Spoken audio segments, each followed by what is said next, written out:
Hello, everybody. Welcome back to the Hodgy Podgy Podcast. I'm your host, Lauren Strati, as always. Today, we will be doing our first Menagerie Monday of 2025. I had one heck of a time figuring out the topic for this one. Thankfully, I had help from the universe. I did ask for help in a meditation. Call me woo-woo or weird if you want to. Don't care. It really, truly helped me, though. I finally got my butt downstairs to do a meditation where it didn't turn into sleep like it had for the past month. And I asked the universe, please help me figure out the topic. I was stuck. There were all these other topics I want to do later in the year. Nothing I could think of to do right now. It wasn't coming to my brain. It always does, though. So I just let it go. Had faith that the universe would help me out, and it did. Later in the day, the kids were doing some schoolwork, so I just popped on Instagram, and this random reel of the guys who did the voices of the three brothers in DuckTales popped up. And it clicked in my brain. Reboots. I can do the episode on reboots. I've been talking about that. I've mentioned it on the podcast. I've wanted to do it. I can do animated reboots this time around. Scooby-Doo and DuckTales. And it all just clicked. So I don't know why it took that reel, me seeing that, for it to click in my brain. Because my daughter had literally been watching that DuckTales maybe 30 minutes before. So I was staring at the TV. I saw it, but no clicky in the brainy. Then I saw that and everything fell into place. Thankfully. So I decided, okay, perfect. Scooby-Doo has been rebooted a bunch of times. DuckTales has been rebooted this time. And we love that version of DuckTales. So let's do it. I decided we're going to do that. This one episode was going to be about Scooby and DuckTales. Then in true Lauren fashion, the more research I did, the more immersed I became in Scooby-Doo, the more I realized I need to split this up or this is going to be quite long. And thankfully, I'm not in a time constraint like I was with the holidays with having to do longer episodes because I only had those 4 weeks. I've got all the time I want to do it now. So I'm splitting. This episode's going to be about Scooby-Doo. The next Menagerie Monday will be about DuckTales. Then what I'm also going to include in the episodes are songs that are celebrating big anniversaries. Just one song, just a little brief piece of information about it that I think is kind of cool. It was this song in particular I'll talk about at the end of the show. Also a weird thing that popped up when I decided that was going to be the song that I decided to do. Talk about that later, though. We're going to get right into it with Scooby-Dooby-Doo. This is a show almost all of us grew up watching some form of, right? I know my husband didn't really grow up watching it too much. He wasn't as huge of a fan as I was, but he still knew it. I feel like he's an anomaly with certain things. Certain things a lot of people know and he doesn't know it, and it makes me feel like I'm 1,000 years older than him when I'm only 3. It's still. But everybody knows Scooby in one form of another. And so I figured this would be a good one for us to all relate to. There was a lot of things, though. I had no idea about Scooby-Doo, how he even came about, how his name was created, how they decided to do that sort of cartoon format. So it was no happy accident. His invention was actually a strategic move in response to cultural shifts and political demands. In the 1940s and 50s, Hanna-Barbera, the studio that did Scooby-Doo, they had shows like Tom and Jerry, of course, the Yogi Bear show, and the Flintstones. They had all of those where it was funny, filled with animals, just easy. You can watch it. There was obviously violence. Poor Tom had his fair share of things happen to him. But it wasn't, you weren't scared to watch it. There wasn't any fear really involved in anything. Then there was a shift in the 60s where it was more about space, like Space Ghost and Dino, or the New Adventures of Superman. There were all these different Saturday morning cartoons that were more violent. They had more terror, peril, jeopardy, and child endangerment. There were a lot of different cartoons that were out there, but they all had a similar violent theme. So it wasn't really something that a lot of parents really liked. There was, in fact, a National Association for Better Broadcasting had a really big problem with it, and it said that in 1968, with all of these violent cartoons, that it was the worst year in television programming in regards to children's cartoons because they were so violent. There was all of these different, plus not to mention the fact that on the news you could see the violence going on with the Vietnam War, student protests and riots because of the assassination of Martin Luther King Jr. There's all sorts of violence everywhere, which became a problem because the children were submerged in all of that. There was no escape from it. Then the assassination of Robert F. Kennedy in June 1968 happened. And that is what sparked Scooby-Doo being created. I wouldn't have connected the two ever in my life. But that would exile action adventure cartoons from the Saturday morning lineup for nearly a decade. So his role as a father to 11 children. I knew that he had quite a bit. I just didn't know it was 11. But his role as father to 11 was intertwined with his political identity, and he had long championed causes that helped children alongside his commitment to ending child hunger and poverty. He, as Attorney General, worked with the Federal Communications Commission to improve the vast wasteland of children's television programming. So he was trying to fix it, then he unfortunately was assassinated. Just hours, though, after he was shot, President Lyndon B. Johnson announced the appointment of a national commission on the causes and prevention of violence. While the commission's formal findings wouldn't be shared until late 1969, demands for greater social control and regulation of media violence surged directly following Johnson's announcement, contributing to what sociologists call a moral panic. So that pretty much started off, his assassination kicked off this need for television shows for children to not be filled with such violence. So there comes Scooby-Doo. The first television series, which was called Scooby-Doo, Where Are You?, was created by Hanna-Barbera Productions for CBS Saturday morning cartoons, and it premiered on September 13th, 1969. The formula of 4 mystery-solving teenagers, Fred, Daphne, Velma, Shaggy, along with their talking Great Dane, remained mostly intact as the group stumbled their way into pop culture history. This also created like a formula for other shows. Like there was Josie and the Pussycats. There was a bunch of other different shows in the 60s and 70s that came out with a similar formula of having at least 3 or 4 humans, and then there was Jabberjaw was one where he was the shark. There was like a genie.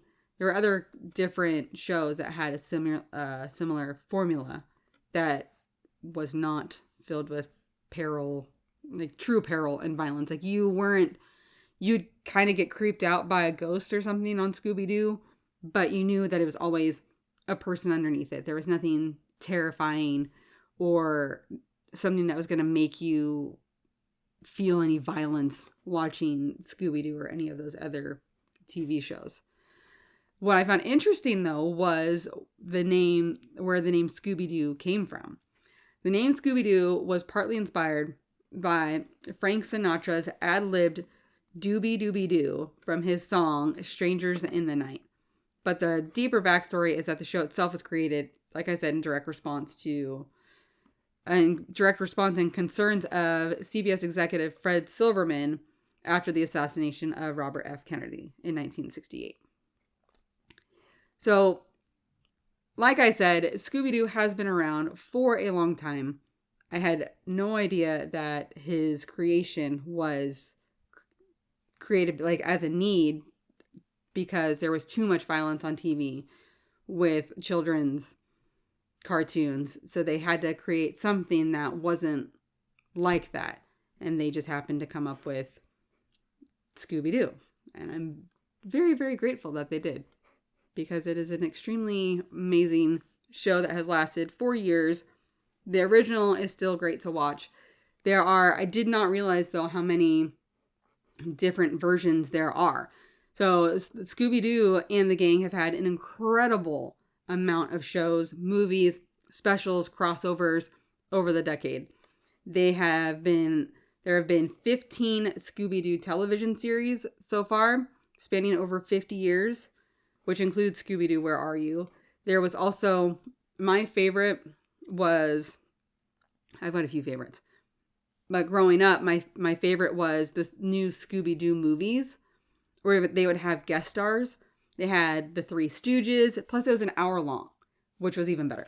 They had the Three Stooges, Mama Cass from the Mamas and the Papas. She was always really funny on there.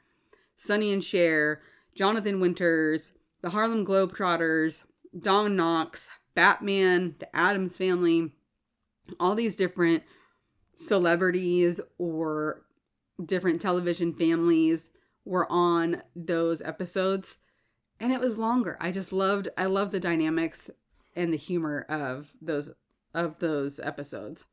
Then we've got A Pup Named Scooby-Doo. The 13 Ghosts of Scooby-Doo was another favorite of mine. It had Vincent Price in it. I loved Vincent Price growing up. He did the spooky voice in the Thriller music video. If you don't know who he was in a lot of old-timey horror films back in the, I want to say the 50s. Don't quote me on that. But he did a lot of those scary movies in back in the day, we'll say. But he was the voice of Vincent Van Ghoul in the 13 Ghosts of Scooby-Doo. So I always loved hearing his voice. I don't know what it was about him. I liked his voice and the mystery of him. He always just seemed so mysterious to me. Then of course, like I said, A Pup Named Scooby-Doo. They had What's New Scooby-Doo, Shaggy and Scooby Get a Clue, Scooby-Doo Mystery Incorporated. I will talk more about that one. That one, if you haven't seen that, is one of the ones I highly recommend you watch, even as an adult. I used to watch that before I had my daughter, when my son would go to sleep. He started to watch an episode during the day for a little bit, then would run off and go play, or we'd go do something, and then I'd come back after he was asleep and I'd rewatch the episode, and I was totally into it because the show is just so awesome. I loved it. So we'll talk about that in more details. And then there was Be Cool Scooby-Doo, and Guess Who? That was the most recent of the actual Scooby-Doo gang. I watched an episode yesterday because I hadn't watched it at all. And it is similar to the new Scooby-Doo movies. It's not an hour long, but it does have celebrity guests with their like actual voices. The first episode was Batman, so whoever's voice decided to be Batman this time around. But there's like Wanda Sykes, a couple of basketball players, and just different celebrities in those episodes. So it's kind of bringing back that new Scooby-Doo movie vibe. And it's a little but updated. And they still have some good humor in it. I liked the humor I heard in the first episode. We'll have to watch a couple more and see if we like those as well. Then there was the show Velma. as a huge Scooby-Doo fan, the fact that that show was even created to begin with just makes me want to rip my skin off. I don't appreciate the fact that they ever created that to begin with. We will go into more detail about that, and you will understand why I feel so strongly about that in just a second. And like I said, they also had over 15 TV specials. Scooby-Doo, Scooby Goes to Hollywood, Scooby Meets the Boo Brothers. I like that one a lot. Scooby-Doo and the Reluctant Werewolf, where Shaggy turns into a werewolf. Then the Ghoul School. So they had like actual dealings with things that were ghosts and monsters that were actually real instead of just somebody under a mask. I always liked those ones because I like that they made those things real because I believed in those as a kid. So I like that they made them just more than just somebody hiding behind a mask. Then there was Scooby-Doo and the Witch's Ghost was also a good one, or the Cyber Chase. My kids and I have seen all of these movies. The one that I was not too thrilled about, just because of how I'm raising my kids, is Trick or Treat Scooby-Doo. I try and keep their innocence intact for as long as I possibly can. It deals with Velma's sexuality in that one. And my kids know about that stuff, and they were like, Mama, they're talking about Velma in this way. I'm like, yeah, it is what it is. We accept people for who they are. That's fine. It's not how you feel or I feel. And I would prefer it to not be in a cartoon. But it is what it is. So it is nothing compared to the show Velma. So just a warning for any parents that are kind of like-minded, like myself. There is a little bit of grown-upness in the animated Trick or Treat Scooby-Doo movie. Then, of course, we have the live-action ones that had Sarah Michelle Gellar in it with Freddie Prinze Jr., Linda Cardellini, and Matthew Lillard. My kids haven't seen those ones yet. They were shocked to find out that Scrappy, because they actually liked Scrappy, they were shocked to find out that Scrappy was the bad guy in that one. They didn't understand. So we'll have to watch that one day. But Matthew Lillard is, not only did he do the live action, he still does the voice of Shaggy. In any of the remakes that have been done in the last decade or so, he has been the voice of Shaggy since Casey Kasem passed away. Him along with Frank Welker, Gray Delisle, and Kate Micucci, they all have been in multiple of the Scooby-Doo episodes of the reboots and the different movies as well. So it's always nice because it's nice having those same voices. It feels like home to have them all be the same. They also did, of course, lots of crossovers. One of my favorite crossovers was with Supernatural, because I'm a huge Supernatural fan. Loved it. Always watched it. And always watched Scooby, like I said. They would always kind of talk about Scooby-Doo. Then they had the idea to combine them into Scooby-Natural. If you haven't seen that episode of Supernatural, I highly recommend it. It's really good. Then what cracks me up, there was a DC crossover one where they were in the Daily Planet and the superheroes had all disappeared and they were trying to find them. And they were in the Daily Planet talking to Lois and somebody else.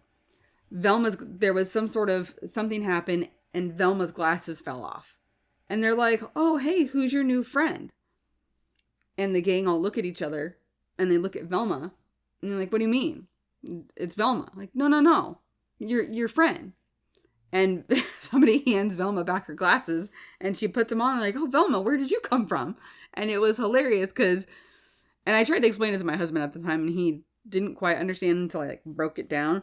But Clark Kent is and Superman. You can't tell that Clark Kent and Superman are the same person because he's wearing glasses. So they made fun of that with Velma losing her glasses, and then like, oh, who's your new friend? And then she put them on, like, oh, Velma, hey, where'd you come from? I just thought that, whenever I think about that, always cracks me up. Then we've got another good one, blast from the past, Courage the Cowardly Dog. They did a crossover movie with Courage as well. My kids really liked that when that came out a couple years ago. It's a good one. He was a classic cartoon growing up on Cartoon Network. Loved that as well. He was a good dog. Then, of course, there's like stage plays, include Scooby-Doo Live on Stage, video games as well. So if you count all the shows, TV specials, direct-to-video movies, theatrical movies, plus there's Scoob, the CGI version, which it wasn't terrible. It just wasn't the same. Our kids are used to having the same voices for all of these. So, and mostly the same animation. So seeing that we got like kind of like a prequel to the Scoobies in its own way. It was just, the animation was kind of funky for me, and how they kind of sexualized everybody a little bit was kind of funky, because it's just like, it's Scooby-Doo. But overall, Scoob was a decent movie. I didn't mind it too much. I was kind of worried about it, but it ended up not being too bad. But with all of those taken into account, Scooby-Doo and the gang have appeared in more than 100 distinct productions. 100. That is a lot. But we can't talk about Scooby-Doo, and I'm going to sound like a total nerd when I say this, and I know 99% of you that are listening to this are going to go, who? We can't talk about Scooby-Doo and all the different adaptations of Scooby-Doo without talking about Frank Welker. Again, who? I know the name. My kids know the name. We truly appreciate him and think that he is a national treasure. This man has been the voice of Fred Jones since the original Scooby-Doo. Since 1969, he has been the voice of Fred Jones. Then once the voice of Scooby-Doo, Don Messick, passed away in 2002, he's been the voice of Scooby as well. So this man has been doing this a very long time. And he was also the voice of Ray Stantz in The Real Ghostbusters. He was Slimer as well in that. He's been in a ton of different... He was the voice of Megatron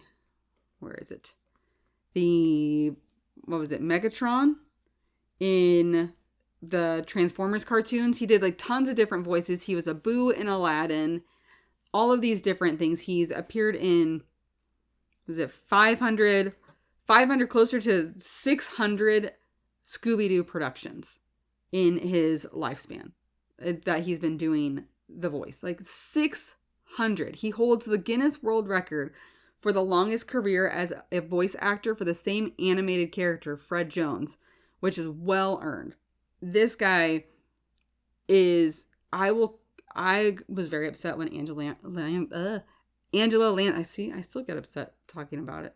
When Angela Lansbury passed away, I was very upset. Not for another 30 years, please. When he passes away, I will be extremely upset. And I know my kids will be too, especially my son. We recognize his voice anywhere. His dedication to the franchise is unmatched. He's kept Fred's boyish charm intact for over 50 years, while also giving Scooby his distinct, lovable voice as well. Truly, he is a living legend. And so whenever you see on the TV Frank Welker, just stop and give him some praise. And he keeps quiet. He keeps himself, like, his private life private. He just seems like a nice man that should live forever, or at least live until I am gone. Please. Like my dogs. I made a deal with our oldest dog to give me 5 more years, and he's got 3.5 of them more to go. So he's got to keep chugging along. I don't care. He's got to keep chugging along, please. So Frank Welker, you've got another like 30 years to go, please, sir. Then there's a ton of different amazing episodes of different versions of Scooby-Doo. And the crossovers, there are so many different episodes that you could if you would be sitting on your couch for years trying to watch all of these different ones. And there are some that we haven't watched because the animation's kind of funky, like the Be Cool Scooby-Doo. Haven't watched that. Or the new movie with the celebrities. We haven't really watched that yet. So we might get into that at some point just to say that we've watched it. But out of all of those, even the one with the whole weird Velma thing, that one was still an okay movie. There's really no bad version of Scooby that we've seen. There is one, though, that, like I said earlier, I cannot stress enough. I don't hate many things. But I hate that they did this. I hate that Max decided to go woke and whatever and create the show Velma. It's already been canceled. It was rated like one of the worst shows in history through IMDb. But it was Mindy Kaling's panned Scooby-Doo spinoff of Velma. It is now the 3rd worst TV show in IMDb history, having aired just 4 episodes of its first season. So by the 4th episode of its first season, it was rated the worst. The TV show is marketed as the origin story of Velma Dinkley, played by Kaling, who is described in the tagline as an unsung, underappreciated brains of the Scooby-Doo Mystery Inc. gang. In any of the in a lot of the Scooby-Doos, she's not underappreciated. She's really not. They're all, especially when I get into the Mystery Inc., we'll talk about that after we get through this.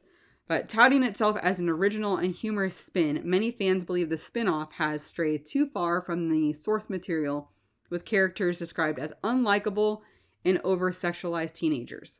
So they're like 15 and 16 in this show.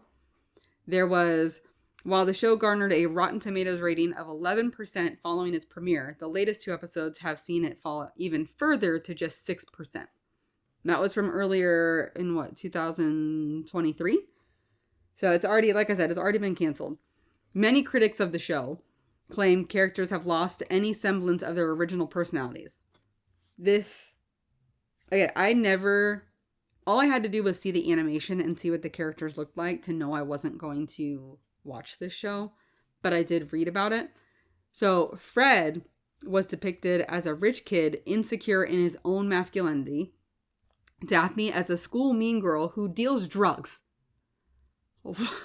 Go F yourself, Max. Really? No. And Shaggy as a nerd worried if he's a beta male. And Scooby doesn't exist in this. Another big complaint is that the new characters are simply unappealing protagonists who don't even seem to like each other. One reviewer wrote, "One of the best parts of Scooby-Doo is the gang's sense of family and friendship. They love each other. The new Velma show is appalling to change that core relationship." 1,000%. That was the one thing, no matter what scary, freakish, real or fake monster was coming after Scooby and Shaggy, who were complete wussies. No matter what, if one of the other gang was in trouble, they were there. They didn't care. Everybody was going to help save the others. They threw out all of them except for this one, except for Velma. The IMDb's reviewing system, 1 is the lowest rating available, putting Velma at just 0.3 points above the minimum score. It's basically like an F-. Like it was disastrous. The response and poor reviews come in sharp contrast to another recent spin-off show. It was just like they try to compare it to Wednesday. where that was a huge success with a spunky female heroine in the high school setting. That was a huge success. The Velma totally crashed and burned. One big complaint from the viewers is that the characters in the spinoff, like I said, were completely unlikable and untrue to how they were originally written. In the trailer, Velma doesn't seem to have a great relationship with any of the gang, as she called Fred rude while calling Daphne a B-word in graffiti.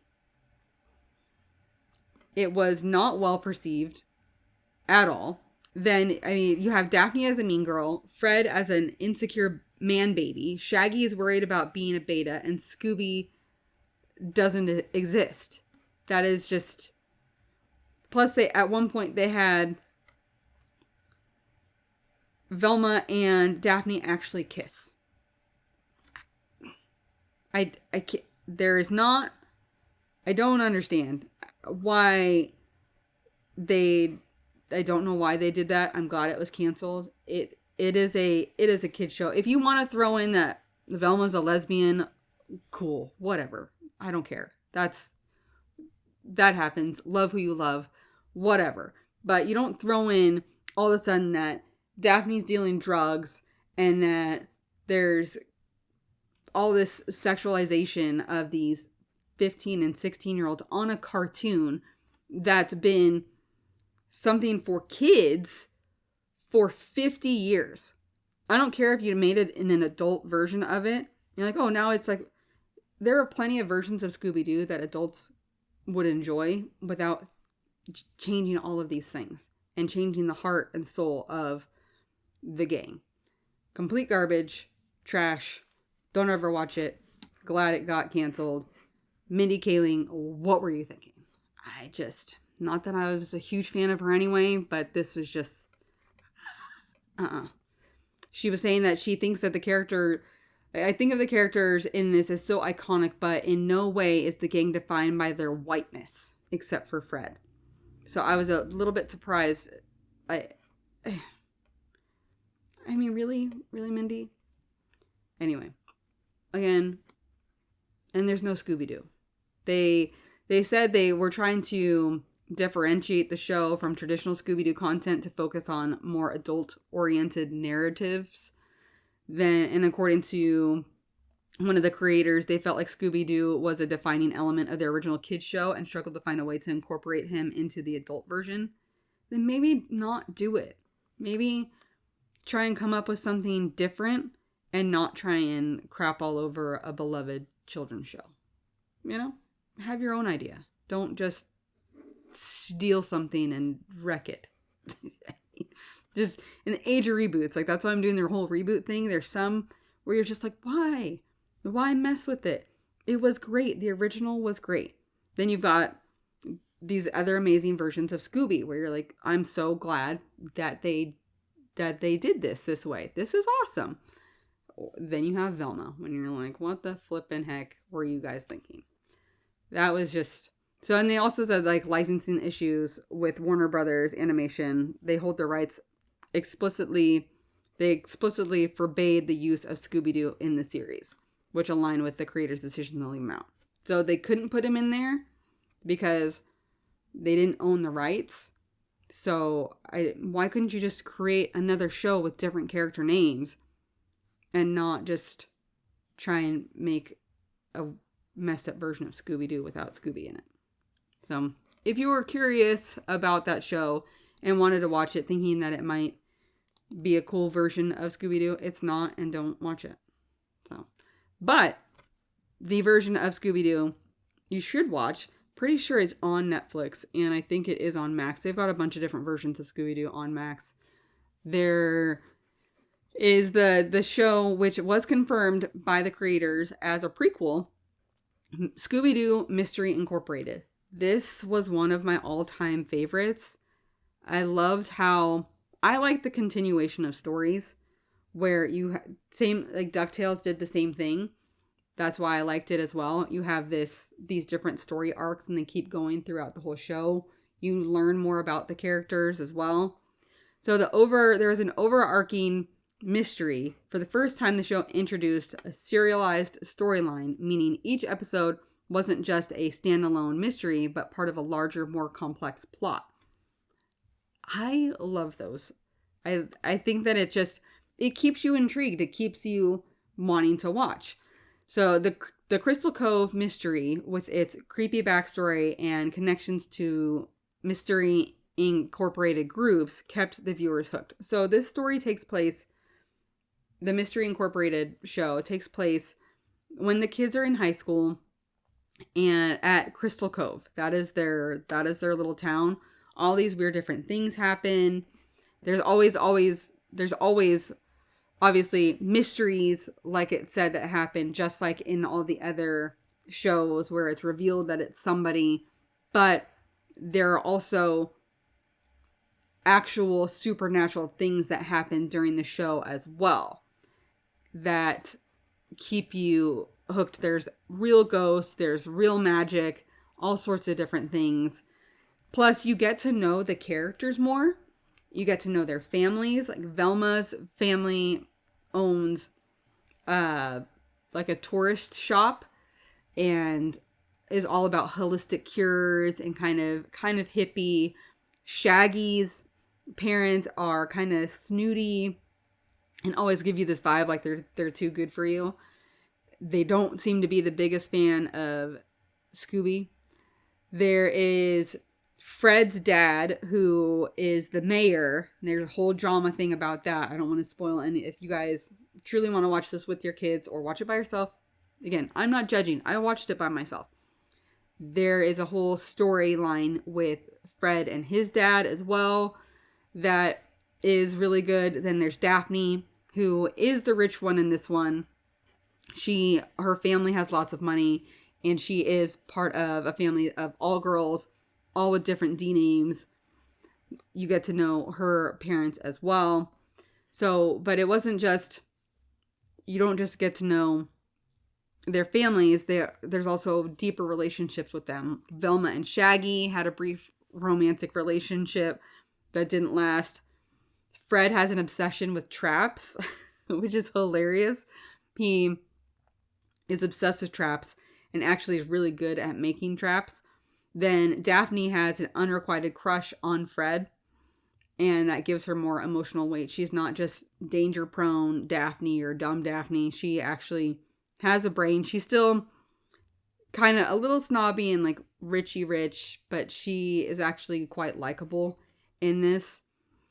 I also like that it's a little bit darker, but still good for kids. It doesn't shy away from any darker themes like lost love, betrayal, and even death were explored in these episodes. It was still kid-friendly, but felt like grown up enough where you guys could watch as a family. Then it also does an homage to horror and pop culture. The series included Easter eggs and nods to classic horror films, books, pop culture, from Twin Peaks to H.P. Lovecraft. Fans of spooky storytelling appreciated the clever references. There's lots of different references in this show. They also brought back Vincent Van Gogh. He was voiced by a different person because Vincent Price has been gone for quite some time. I love that they brought him back though, and he was a character in a few different episodes. They still had him seeming mysterious, but also funny as well. They gave him a little bit more heart in this one that I really liked. Plus the Hex Girls. The Hex Girls were in one of the movies about witches, and then I think a couple of different episodes throughout the past. But this one, it's more updated. They seem more, I like the animation of them better, and they had really good music. There's actually a song called The Love Trap that Daphne sings with them in an episode. And I have it on my Spotify liked because I really like the song. And I was thinking to myself today, I need to put that on my queue and get me in the mood to do this episode. Then I'm doing my notes for the podcast, never put it on queue at all, and it popped up on my Spotify shuffle randomly. It never does. It never pops up ever. And it randomly popped up today. So Spotify is like in my brain. Super weird. But I appreciated it because then I just had it on repeat for hours while I was doing all these notes. So I like that. Then there was, of course, the more dangerous mystery, the thing that connected all the episodes that it really kept you hooked. And I'm glad that they were able, it does come to a conclusion. The show was 2 seasons, but they wrapped it up. There was kind of a little bit of a cliffhanger, but the way that it ended was okay to end. It wasn't anything that you had to wait for or anything and never find out. But the stakes felt higher in this one. The villains were creepier. The mystery had a sense of danger and dread that made it stand out. Plus, there was the humor. I love the humor of Scooby-Doo anyway, but while it was darker, it still had plenty of humor and quirky moments like Fred's obsession with traps and Scooby and Shaggy's hilarious antics. The animation was a little different, a little more updated, but still, it was updated but vintage at the same time, which I appreciated. Fred's ascot made it back into the show. That was gone for a little bit, but he absolutely loved his ascot. There was a couple episodes where he talked about his love for it as well. But the art style was bold and colorful and modern, but still retained its nostalgic vibe. Like I said, that was one thing I really appreciated that it did. Then it had a satisfying conclusion. The finale tied everything together in a way that felt both emotional and conclusive. It also left fans reflecting on the deeper themes of friendship and sacrifice. It was really, some people say it was, sorry, there's like hair. Some people say that it was their best version, the best series reboot that has been done. Due to its complex character arcs, the intricate overarching mystery, which set it apart from the other Scooby-Doo series, the ability to show it seamlessly weaved everything together, the mysteries, the characters, the plot lines, all of it just came together so smoothly. It's the town's history with its dark past and the cursed conquistadorian treasure. I cannot believe I said that whole word without messing it up. Go me. That lies beneath the foundations of central to the show's mysteries and the gang's efforts to uncover the truth behind the town's corruption and the treasure's power that drives the plot forward. Plus the gang's dynamics. I really loved how they all knew each other so well in this show in particular. They just seemed to know each other so well. I appreciated that because it really felt like they were family. They fought like family. They loved like family. I really liked that they were able to do that. Then, and it, like I said, it was only 2 seasons. I think it was 52 episodes. It was supposed to end the way it did. It kind of left it open in case they decided to do a 3rd season. People were trying to get a 3rd season. You could sign a petition for it. I signed it years ago because I wanted more. The way that they ended they left it open for more. But they knew that a 3rd season wasn't going to happen, and they wanted to make sure that they got that conclusion that they wanted for sure. And they did. But they also had the same voices with Frank Welker, Matthew Lillard, etc. All 4 of them were the same voices. I think we just like that familiarity, right? You can tell, your ear can immediately tell when it's a different voice. Like with watching Scoob, that was one of the things, is seeing those characters after watching Scooby for so long, hearing those voices and then watching that, and you're like, it doesn't match. I don't like it. It was still okay though. So I personally, if you haven't, I've said I have loved this show and all of its versions except for Velma a gajillion times. It is a classic. It is one of those cartoons that, except for the ones that I listed, that you feel safe watching. There's no crazy violence. There's some ghosts and monsters that are spookier than others. Like there was one back in the original episodes where the clown was said to be the creepiest, and I can see his face right now, and it proves that like clowns really are creepy. I can see his creepy face. I think he was walking through like one of those fairs or whatever, and I could see his big red nose and white face, and his hair. It's just, I can picture it in my brain, and he's creepy. But he was voted like one of the most creepy ones. And then the creeper is the one that most people remember the most. They do kind of talk about them they have like a little museum in Crystal Cove of all the villains that the Mystery Inc. has caught.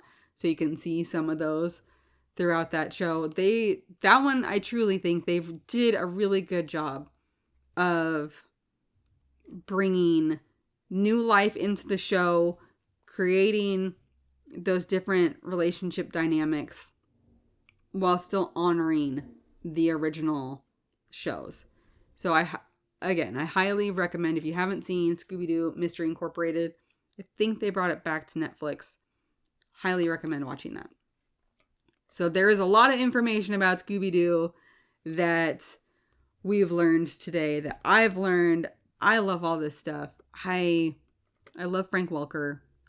I love the antics of Scooby and Shaggy. They always make me hungry when I watch them. I do have to honor Casey Kasem was the voice of Shaggy for quite some time before Matthew Lillard took over. He also was a national treasure. I found out that he didn't do Shaggy for a little bit when they turned Shaggy into a meat eater, because Casey Kasem was a vegetarian. He didn't like that he was voicing Shaggy eating meat. So I thought that was a weird little tidbit of information I didn't realize. But for years, there was Casey Kasem that I recognize as Shaggy's voice. And Shaggy, can't forget that tip. I don't think my notes, I have so many notes and I still miss things. Shaggy's real name was Norval Rogers. So if you're ever doing some sort of quiz show or something, and what was Shaggy's real name in Scooby-Doo? It was Norval Rogers. And then it was Frederick, I don't think I transferred that part over, but Frederick Jones was Freddy's full name. And then Daphne Blake and Velma Dinkley. So those are the names. And then Scoobert Doo. I didn't transfer all of my notes over, which is surprising because I had 50 gajillion of them. That's probably why I didn't do it. But Scooby-Dooby-Doo, that was created, that part was thanks to Frank Sinatra, but his name was Scoobert Doo. He also had a bunch of cousins with different Doo names as well. So throughout the different episodes of the different versions of Scooby, so many different tiny little facts about these. It's kind of hard not to have all these facts when it's been around for over 50 years. And there's over 100 different episodes and versions of all of these things. It's crazy. I could probably do a full episode on the facts that I'm missing here alone. But we're going to wrap this up with the song I talked about that is celebrating a special anniversary, then a couple Mandela Effects. Then we're done, kids, until the next time. So I always have ChatGPT help me because it gives me a more condensed version of the facts than going through all these websites. And it knows me well enough now, creepy or not, it knows me, and it's cool to have that, to know what I need and how to word things. So when I was telling it that I was doing reboots and I wanted to include a song that was celebrating an anniversary in each episode going forward this year, it said, okay, that sounds great. What song were you wanting to do? And I said, I want to do Nothing Compares to You by Sinead O'Connor. And it said, well, did you know that was a reboot as well? What? No, I did not know that was a reboot as well. And it was written in 1984 by Prince. Prince. He wrote and recorded the original version of the song in his home studio, reportedly inspired by the emotional pain of losing his housekeeper, who he saw as family. In this version, features Prince on vocals, but it wasn't released to the public until after he had passed away. But in 1985, Prince gave the song to a group called The Family, a band he created and managed under his Paisley Park label. Their version appeared on their self-titled album with vocals by Paul Peterson, credited as St. Paul. The album wasn't a commercial success, and the song stayed relatively unknown. I, of course, had to listen to both versions. I will get to that in a second. Then, in 1990, so 35 years ago, Sinead O'Connor covered Nothing Compares to You, and her version became a massive worldwide hit. Her interpretation brought the song into the spotlight. In 1993, Prince did perform the song and included a live duet version with Rosie Gaines. But it's always been, I'm sure you guys are surprised as well, it's always been Sinead O'Connor's song. I had no idea that Prince had wrote it for somebody else. It wasn't even for her. He wrote it for somebody else, but her version was the massive hit that we all know and most of us love today. We love it. My family loves it. So I, of course, had to listen to both versions immediately to compare. Nothing compares to Sinead's version. The Family's version is actually kind of close. And Prince's version, just, it's not great. I know I love him, and I know like my brother-in-law loves Prince. It's not awesome. It's not the same. It doesn't have the same feeling. Plus, when you think of that song, you picture that video of her, you just staring into her big sad eyes, her shaved head, her big sad eyes, and you just feel her sadness, and you picture it. Plus, it's weird. I think it says it's been 7 hours and 15 days in her version, but in the other two versions, it's 7 hours and 13 days. So that was an interesting little change as well. So like I said, that is the clear winner. Nothing compares to Sinead O'Connor's version of Nothing Compares to You. So happy 35th anniversary to that song. May both Prince and Sinead O'Connor rest in peace. It's still sad that they are no longer with us, but I am grateful that they gave us that song. It is a true classic. Then there's the Mandela Effects. I've already talked about before in another episode about Shaggy's, from Scooby-Doo, Shaggy's Adam's apple. People remember clearly him having like a prominent one with a couple little hairs sticking out. Some say, oh, that only appeared when he was swallowing or when he was scared. I couldn't find any video of that. So people are saying it never existed, but people remember it existing. Even in the show Be Cool, Scooby-Doo, they brought it back in honor of the original cartoon, yet there doesn't seem to be the existence of it in the original cartoon. So where did they get the idea from if it never existed at all? And I wouldn't think that if it never existed at all, if it just was there occasionally, that they would feel the need to bring it back at all as a reminder of the original. You know what I mean? If it was never there, or if it was just like when he was swallowing or whatever, which I literally watched a compilation of Scooby and Shaggy eating food today on YouTube to see if I could see it, and it's not there. It doesn't show it there. So where did that idea come from to bring it back if it never existed? It's very strange. Then another one I will leave you with is, since we are talking about animated shows, the question I have for you is, when you think about Curious George, does he have a tail? Does he? Think about it. He is a monkey. He gets into trouble a lot. It's very curious. Does he have a tail? No, he doesn't have a tail. He apparently never had a tail, never existed, ever. But I grew up watching and reading those books, and I remember, and watching the cartoon, I remember he would like be hanging from something, the room's a mess, and you see the man with the yellow hat come in, and he's just like dangling by his tail, kind of like, uh-oh, I screwed up. I remember him having a tail. That's how he got into more trouble, because he would swing around by his tail and stuff. It never existed, though. So I don't know. A lot of people are sure and for certain that he had a tail. Tell me if you remember that or not. Tell me what you think about Shaggy, any other Mandela effects that you've come across lately. Let me know. As always, please subscribe if you haven't subscribed. Share if you haven't shared this. Help this grow. I know I'm not a celebrity or an influencer. I'm not great at social media. So I need help from you guys to help me grow this podcast so other people can see it as well. Still learning, trying to figure out all the cool things to get this podcast to be bigger and better.